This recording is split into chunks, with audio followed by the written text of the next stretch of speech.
Halo semua, balik lagi di channel Toraokun. Sebelum pembahasannya dimulai, silahkan klik tombol subscribe dan aktifkan lonceng notifikasinya supaya kalian gak ketinggalan info dan teori terbaru seputar One Piece.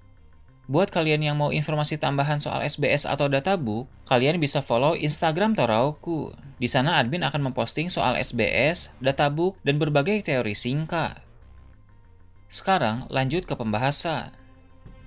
Dalam kilas balik pertemuan Kuzan dan bajak laut Kurohige, mereka sempat membahas pria dengan bekas luka bakar. Pria dengan bekas luka bakar itu akan memiliki peran yang sangat penting karena dia menyimpan Road Poneglyph terakhir. Baik Kurohige maupun Luffy sama-sama membutuhkan Road Poneglyph tersebut. Dengan begitu, akan tiba waktunya bagi Luffy dan Kurohige untuk bertempur memperebutkan Road Poneglyph terakhir. Namun, selain mereka berdua, ada pula kandidat kuat lain yang ikut dalam perang tahta. Dia adalah Shanks, karena Shanks juga sudah serius untuk menemukan One Piece. Pergerakan tiga kaisar ini pun akan memicu beberapa kesatria suci untuk beraksi, karena memang jika ada hal besar seperti ini, pemerintah dunia akan mengutus kesatria suci. Kesatria suci yang terdiri dari 9 orang pun akan dibagi menjadi 2 kelompok. Sebagian akan menghadapi para bajak laut dan sebagian lagi akan menghadapi pasukan revolusi.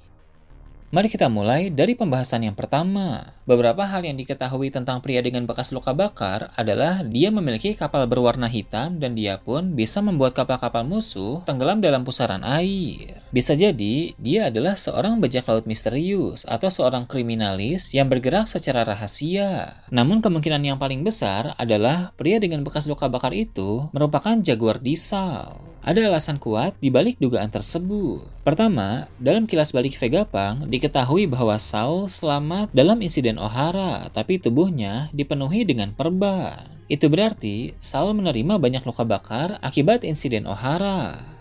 Kedua, Saul tertarik dengan kebenaran sejarah. Sebagai bukti, dia memerintahkan beberapa raksasa Elbaf untuk mengambil buku-buku dari Ohara. Kemudian, buku-buku tersebut disimpan oleh Saul di Pulau Elbaf. Untuk petunjuk soal kapal hitam, bisa saja Saul sempat merakit atau mendapatkan kapal hitam tersebut setelah insiden Ohara. Dan soal dia bisa menciptakan pusaran air, mungkin itu memang kemampuan milik Saul yang belum sempat dia perlihatkan saat flashback Ohara. Karena memang pertarungan Saul melawan Aokiji saat itu terjadi di darat, bukan di laut. Mengingat sekarang Saul tinggal di Elbaf, maka Road Poneglyph terakhir yang dia miliki pun pasti disimpan di Elbaf juga.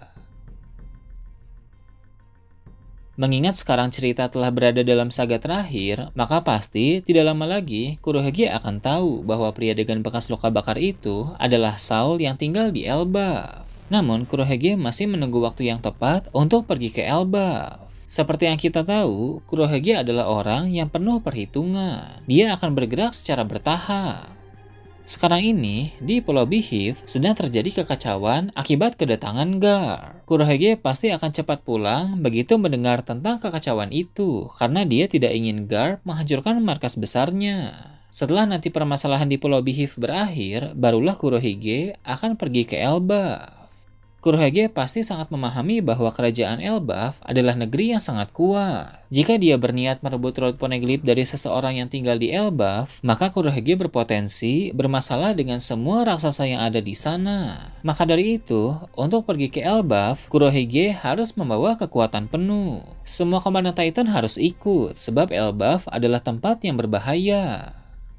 Di sisi lain, bajak laut topi jerami juga akan pergi ke Elbaf. Bahkan, kemungkinan besar mereka akan tiba di sana lebih dulu dibanding Kurohige. Seperti yang kita tahu, sekarang ini Luffy dan kawan-kawan sedang berada di Pulau Egghead. Mereka sedang mengalami masalah di dalam laboratorium. Sementara itu, Kizaru dan Gorosei Saturnus beserta dengan 100 kapal angkatan laut sedang menuju ke sana. Di tempat itu juga terlihat ada kapal bajak laut Kurohige. Menurut narator, sebentar lagi akan terjadi suatu insiden besar di Pulau Egghead. Sepertinya, pertempuran besar-besaran akan terjadi di Pulau Egghead antara bajak laut topi jerami, angkatan laut, dan bajak laut Kurohige. Namun, pertempuran besar yang terjadi di sana hanya antara bajak laut topi jerami melawan angkatan laut saja, karena kemungkinan besar bajak laut Kurohige yang ada di sana hanya akan menyampah saja, mengingat mereka tidak membawa banyak pasukan. Sepertinya yang ada di kapal bajak laut Kurohige itu adalah Laffy dan Katarina Devon. Berita besar semacam ini pasti akan segera tersebar, apalagi jika sampai ke telinga Morgan. Dia pun akan semakin menyebarluaskan kabar menghebohkan ini, sehingga seluruh dunia tahu bahwa bajak laut topi jerami sedang berperang melawan pasukan angkatan laut di Pulau Egghead. Armada bajak laut topi jerami yang melihat berita ini akan segera bergerak karena mereka telah berjanji akan membantu Luffy jika dibutuhkan, begitupun sebaliknya. Hajrudin yang merupakan komandan divisi dalam armada bajak laut topi jerami akan datang ke Pulau Egghead juga. Setelah pertempuran di Pulau Egghead selesai, dia akan meminta bajak laut topi jerami untuk pergi ke Elbaf. Ada dua alasan mengapa Hajrudin ingin mereka ke sana. Pertama, karena situasi usai bertempur melawan angkatan laut masih akan sangat panas, sehingga berlindung di Pulau Elbaf adalah pilihan yang bagus. Kedua, karena Hajrudin ingin agar Luffy dan yang lain bisa melihat Pulau Elbaf, kampung halaman kebanggaan Hajrudin. Bajak laut topi jerami pasti mau ikut ke sana karena itu adalah negeri yang sangat ingin Usopp datangi. Dengan begitu, bajak laut topi jerami dan seluruh armada di bawah mereka akan pergi ke negeri para raksasa itu. Saat bajak laut topi jerami sedang berada di Elbaf, bajak laut Kurohige yang membawa kekuatan penuh pun akan datang ke tempat tersebut. Dengan begitu, perang antara bajak laut topi jerami melawan bajak laut Kurohige akan terjadi di Pulau Elbaf. Siapapun yang menang akan mendapatkan Rod Poneglyph terakhir yang disimpan oleh Saul alias pria dengan bekas luka bakar. Pertempuran tersebut akan berjalan dengan cukup panjang. Kabar soal pertempuran itu juga akan tersebar sehingga akan didengar oleh Shanks. Perlu diingat bahwa Shanks memiliki kenalan-kenalan di Elbaf sehingga mereka bisa menghubungi Shanks untuk memberitahu tentang hal itu. Sangat menarik jika Luffy, Kurohige, dan Shanks datang ke Elbaf. Ini akan menjadi pertemuan menghebohkan dari 3 kaisar. Tentu hal seperti ini akan menarik perhatian pemerintah dunia, sehingga mereka pun akan ikut terlibat. Beberapa kesatria suci pun akan turun tangan, karena memang untuk menghadapi hal-hal besar semacam ini, pemerintah dunia akan mengutus kesatria suci. Nah itu tadi teori tentang pertemuan 3 kaisar di Pulau Elbaf. Gimana menurut kalian? Silahkan tulis di kolom komentar di bawah.